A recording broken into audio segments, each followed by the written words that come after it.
Tiga bakal calon presiden hari ini dijadwalkan berbicara di depan pengusaha Amerika Serikat. Kita akan langsung menuju Hotel Mandarin Oriental Jakarta bersama jurnalis Kompas TV Tifal Solesa untuk informasi lebih lanjut. Tifal, yang menarik ini apakah nantinya ketiganya akan berada di satu panggung bersama-sama? Lalu kira-kira gagasan atau ide apa saja yang akan disampaikan ketiganya? Tiga bakal calon presiden yang akan ikut serta dalam pemilihan umum serentak 2024 nanti akan menyampaikan gagasannya di bidang ekonomi dalam event US Indonesia Investment Summit ke-11 di kawasan Jakarta Pusat ini dalam momen yang terpisah. Nanti pada pukul 10 waktu Indonesia Barat akan menjadi giliran pertama untuk Ganjar Pranowo selaku bakal calon presiden dari koalisi Partai Demokrasi Indonesia Perjuangan menyampaikan gagasan-gagasannya sesuai dengan visi, misi, dan program kerja yang didaftarkan kepada Komisi Pemilihan Umum Republik Indonesia bersama dengan pasangannya bakal calon wakil presiden Mahfud MD kala itu. Nanti Ganjar terkonfirmasi akan hadir, kabarnya sejauh ini demikian. Kemudian pada pukul 2 siang nanti giliran Anies Baswedan selaku bakal calon presiden dari koalisi perubahan usungan dari tiga partai politik yang akan menyampaikan gagasannya di bidang ekonomi dan juga investasi. Sementara untuk Prabowo Subianto nanti akan mendapatkan giliran di pukul 4 sore. Lewat dari pukul 4 sore waktu Indonesia bagian Barat, ia akan menyampaikan sejumlah pandangan sehubungan dengan tindak lanjut dari pengembangan ekonomi di Nusantara dan bagaimana cara membangun iklim investasi di Indonesia yang sudah berjalan sejauh ini dan bagaimana untuk proyeksi ke depannya begitu.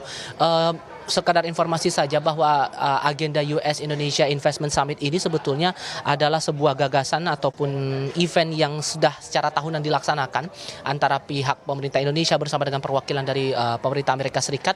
Dan untuk tahun ini tema besarnya, kalau dari informasi yang saya terima, ini diharapkan untuk siapapun pemimpin yang bakal terpilih nantinya dalam pemilu 2024 ini bisa melanjutkan warisan atau meneruskan legacy dari Presiden Joko Widodo sehubungan langsung dengan spesifiknya bicara soal investasi. Ini semata-mata untuk memastikan iklim investasi di Indonesia bisa tetap kondusif. Ada beberapa poin yang bakal disampaikan antara pihak Kamar Dagang Indonesia bersama dengan Amerika Serikat begitu. Nantinya akan dirilis laporan yang mengusulkan ada 6 poin rekomendasi nantinya.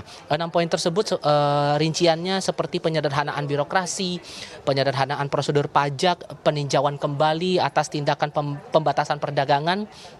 Kemudian poin lainnya pengembangan lingkungan ekonomi digital yang kondusif, lalu keterlibatan dunia usaha dalam dialog yang produktif, serta memperdalam reformasi pendidikan. Nanti dalam diskusi bersama dengan sejumlah pihak juga akan menyoroti beberapa sektor yang kiranya perlu dikembangkan lagi lebih jauh, terutama untuk iklim investasi ya begitu, seperti keterlibatan sektor swasta, lalu kolaborasi multi stakeholder untuk investasi berkelanjutan, serta reformasi ekonomi pasca pemilu. Nah, ini yang juga menjadi penting dengan harapan bahwa dengan iklim politik yang kondusif diharapkan juga bahwa iklim investasi nanti saat siapapun yang akan terpilih nantinya sebagai presiden dan wakil presiden ini juga bisa dijamin sesuai dengan legasi yang sudah ditinggalkan oleh Presiden Joko Widodo. Itu yang dipahami oleh ataupun juga yang akan ditegaskan kembali dalam event US Indonesia Investment Summit tahun 2023 ini. Menarik kemudian untuk mencermati sejauh mana kemudian tiga bakal calon presiden ini akan menyampaikan gagasannya sehubungan dengan upaya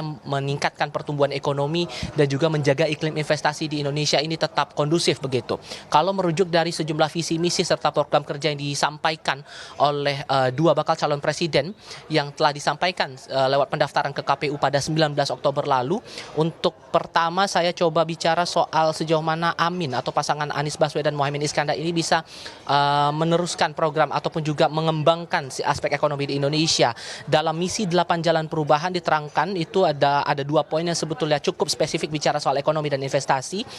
Misi kedua ini menerangkan bahwa untuk mengentaskan kemiskinan, itu menjadi poinnya dengan memperluas kesempatan berusaha dan menciptakan lapangan pekerjaan, kemudian mewujudkan upah berkeadilan, menjamin kemajuan ekonomi berbasis kemandirian dan pemerataan, serta mendukung korporasi Indonesia berhasil di negeri sendiri dan bertumbuh di kancah global. Sementara untuk poin berikutnya di poin ke-7 persisa pada misi 8 jalan perubahan Amin ini, Misinya adalah untuk memperkuat sistem pertahanan dan keamanan negara serta meningkatkan peran dan kepemimpinan Indonesia dalam kancah politik global untuk mewujudkan kepentingan nasional dan perdamaian dunia. Nah, spesifik dari 2 poin itu tadi, pasangan Amin ini merincikan ada 2 hal yang cukup menarik, yakni menjaga iklim investasi dan kemudahan berusaha serta diplomasi di bidang ekonomi. Itu untuk pasangan Amin. Sementara untuk pasangan Ganjar Mahfud dalam poin visi misinya secara tema utama, yaitu visinya menuju Indonesia unggul, gerak cepat mewujudkan negara maritim yang adil dan lestari. Ada 2 misi juga yang masih berkaitan dan hubungan dengan ekonomi dan investasi. Poin ketiga terutama ini mempercepat pembangunan ekonomi berdikari, berbasis pengetahuan dan nilai tambah.